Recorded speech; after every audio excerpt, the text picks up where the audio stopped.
ఖండం పని పూర్తయిన తర్వాత సిద్ధం చేయవలసిన రికార్డ్స్. ఏం రికార్డ్స్ ఉన్నాయి చెప్పు? Records OFMB, DFMB, D sketch, file location sketch, file land register, విస్తీర్ణ పట్టిక, రాళ్ల పట్టిక, సహ సంబంధ జాబితా. ఓకేనా? జాబితా. ఓకేనా? దీంట్లో ఫస్ట్ది ఓఎఫ్ఎం గురించి తెలుసుకుందాం. ఓఎఫ్ఎంబి అంటే ఒరిజినల్ ఫీల్డ్ మెజర్మెంట్ బుక్. ఇది అతి ముఖ్యమైన రికార్డు. దీని మొత్తం సర్వే దశలో మొత్తం ముఖ్యమైన రికార్డు ఇది. దీని యొక్క ఎఫ్ఎంబి యొక్క సైజ్ ఏముంటుంది? 13 1/4 ఇంచెస్ బై 10 1.5 ఇంచెస్ అనమాట. ఏంటి దాని యొక్క సైజు? ఇవన్నీ ఒక 100 పేపర్స్ కలిపి ఒక బుక్ లాగా తయారు చేయడం జరుగుతుంది. 100 పేపర్స్కి ఒక బుక్. దాని తర్వాత ఇందులో మెయిన్గా F lines, G lines, common G lines ఉంటాయి. అవి ఖండిత రేఖలుగా చూపించడం జరుగుతుంది. అదేవిధంగా ఎఫ్ లైన్స్ ఉంటాయి, వాటిని సన్నటి కంటిన్యూస్ రేఖగా చూపించడం జరుగుతుంది. ఓకేనా? దీనిలో జీ లైన్ కొలతలు మరియు కామన్ జీ లైన్తో కొలతలు వాటి వద్దనే వేస్తారు. ఎఫ్ లైన్ కొలతలు, జీ లైన్ కొలతలు, common G line F line కొలతలు, జీ లైన్లో కొలతలు మరియు కామన్ జీ లైన్స్ ఒక కొలతలు అక్కడనే వేస్తారు. బట్ ఈ ఆఫ్సెట్స్ ఉంటాయి కదా, చిన్న చిన్న వంపులకు ఉన్న ఆఫ్సెట్స్, వాటిని కింది భాగం రైట్ సైడ్లో ల్యాడర్ రూపంలో, నిచ్చెన రూపంలో వేయడం జరుగుతుంది. ఓకేనా? దాని తర్వాత ఇంకేం చెప్తాం? ఇది దీని పై భాగంలో గ్రామం పేరు, డిస్ట్రిక్ట్ పేరు, విలేజ్ పేరు,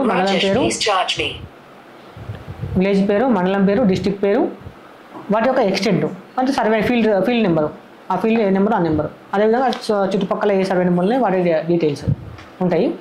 కింది భాగంలో దాని యొక్క స్కేల్ ఉంటుంది. దాంతోపాటు సర్వేయర్ గారి సంతకం. ఓకేనా? దీని తర్వాత దీంట్లో ఇంకేముంటాయి? దీన్ని స్కేల్ చేస్తారు. 1 centimeter equals to 1 chain of 20 meter or 1.5 chain of 1 centimeter 1.5 chain of 20 meter. 1 chain equal 2.5 chain of 1 centimeter 20 meters. 1:1000, 1:2000, 1:4000, 1:5000 ఇట్లా చేస్తారు అన్నమాట. ఓకేనా? ఇంకేం చెప్తాం? ఇలా ఏమైనా టోపో డీటెయిల్స్ వస్తే వాటిని ఎర్ర సిరాతో చూపించాలి, బ్లూ సిరాతో చూపించాలి. బెంచ్ని ఖచ్చితంగా ఎర్ర సిరాతో చూపించాలి, బ్లూస్ మొత్తం. మిగిలిన వాటిని బ్లాక్ కలర్తో రాయాలి. గవర్నమెంట్ ల్యాండ్ని గవర్నమెంట్ సరిహద్దు ఉంటుంది కదా, ఎఫ్ లైన్, అదని ఎర్ర సిరాతో చూపించాలి. ఓకేనా? ఇది ఓఎఫ్ఎంబి, ఒరిజినల్ ఫీల్డ్ మెజర్మెంట్ బుక్. ఓకేనా? నెక్స్ట్ డిఎఫ్ఎంబి అంటే duplicate field measurement book. Duplicate field measurement book అంటే ఓఎఫ్ఎంబి యొక్క నిజప్రతిని అంటే ఒరిజినల్ దాన్ని నిజప్రతిని టోన్ చేసుకొని గీయబడిన దాన్ని డిఎఫ్ఎంబి అంటారు. ఓకేనా?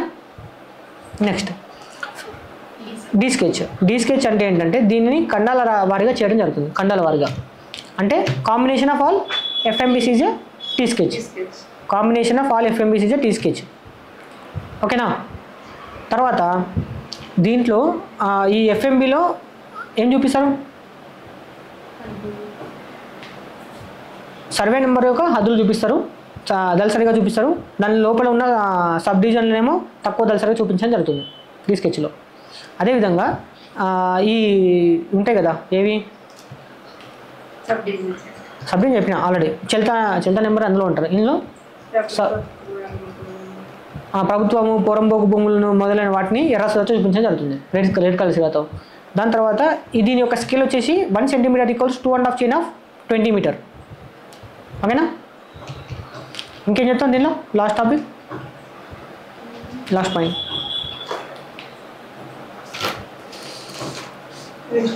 ఇంకోటి చెప్పాలి. ఇది ఈ ఖండాల పైన మన వీటి పైన ఇవి ఏం చేస్తాం? రాళ్ళం బత్తాం. ఆ రాళ్ళ యొక్క వివరాలు అంటే ఏ క్లాస్ టు బి క్లాస్ తో వివరాలు ఉంటాయి కదా, ఆ వివరాలు మొత్తం మనం ఏ స్కెచ్లో డ్రా చేస్తాం. ఏ స్కెచ్లో రాయడం జరుగుతుంది. ఏ స్కెచ్ లేదు, ఏ క్లాస్ 1 వివరాలు ఏ క్లాస్ 1 రిజిస్టర్లో, బి క్లాస్ రాళ్ళ యొక్క వివరాలు బి క్లాస్ 1 రిజిస్టర్లో రాయడం జరుగుతుంది. వీటి అన్నిటి ఇంకో విషయం ఏంటంటే ఈ రాళ్ళకు అన్నిటికీ ఒక నెంబరింగ్ ఇవ్వడం జరుగుతుంది, వరుస గడియారముల దిశలో వేయడం జరుగుతుంది. ఓకేనా?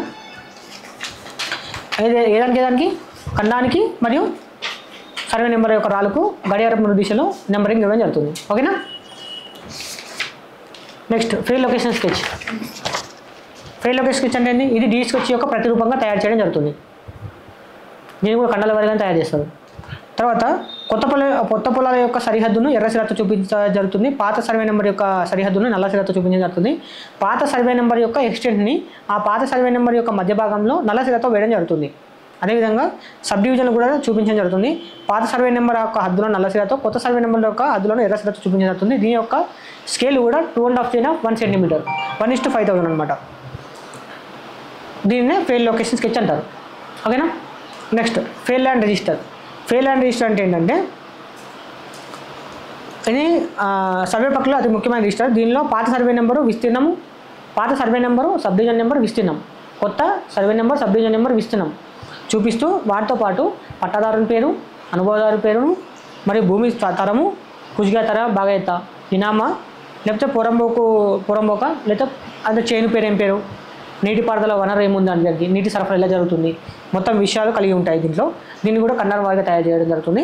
ఈ సర్వే నెంబరు, వారి విస్తీర్ణం, పట్టాదారుని వివరాలు ఉన్న రిజిస్టర్. అంతే కదా, సర్వే నెంబరు, పట్టాదారుని పేరు, వారి ఉన్న విస్తీర్ణం. ఇది ఫెయిల్ ల్యాండ్ రిజిస్టర్. నెక్స్ట్ రాళ్ళ విస్తరణ పట్టిక అంటే కన్నారి వారిగా ఒక్కొక్క కన్నాల లోపల ఉన్న సర్వే నెంబరు, ఒక్కొక్క సర్వే నెంబర్ ఎంత ఎక్స్టెండ్ ఉంది అంటే ఒక పట్టిక రూపంలో జాగ్రత్తతో దానినే విస్తరణ పట్టిక అంటారు. నెక్స్ట్ రాళ్ళ పట్టిక. ఏ క్లాస్లో రిజిస్టర్, బి క్లాస్లో యొక్క వివరాలు ఉంటాయి కదా, అన్నిటిని మొత్తం ఒక పట్టిక రూపంలో తయారు చేయడం జరుగుతుంది. వాటి యొక్క వివరాలు దీన్నే రాళ్ళ పట్టిక అంటారు. దీనివల్ల ఏం తెలుస్తుందంటే ఏ రాయి ఏ సర్వే నెంబర్ ఏ పట్టదారు నిర్వహణలోకి వస్తుందో తెలియడానికి ఉపయోగపడుతుంది. ఓకేనా. నిజమవుతుందా ఇది. Next correlation statement. సహసంబంధ జాబితా. ఈ సాధారణ జాబితా దేనికి సహసంబంధ జాబితా? పాత సర్వే నెంబరు, కొత్త సర్వే నెంబరు, పాత సర్వే నెంబరు, కొత్త సర్వే నెంబరు వ్యత్యాసాలు అది సర్వే చేసిన లేదు తెలుసుకోవడానికి ఉపయోగపడుతుంది. ఎట్లా? ఈ పాత సర్వే నెంబర్ ఉంటుంది కదా, పాత సర్వే నెంబర్ పక్కన సర్వే చేసే సమయంలో ఒక కొత్త సర్వే నెంబర్ వస్తుంది, అంటే ఒక కొత్త నెంబర్ వస్తుంది. ఆ నెంబర్ అక్కడ ఏమైనా జరుగుతుంది.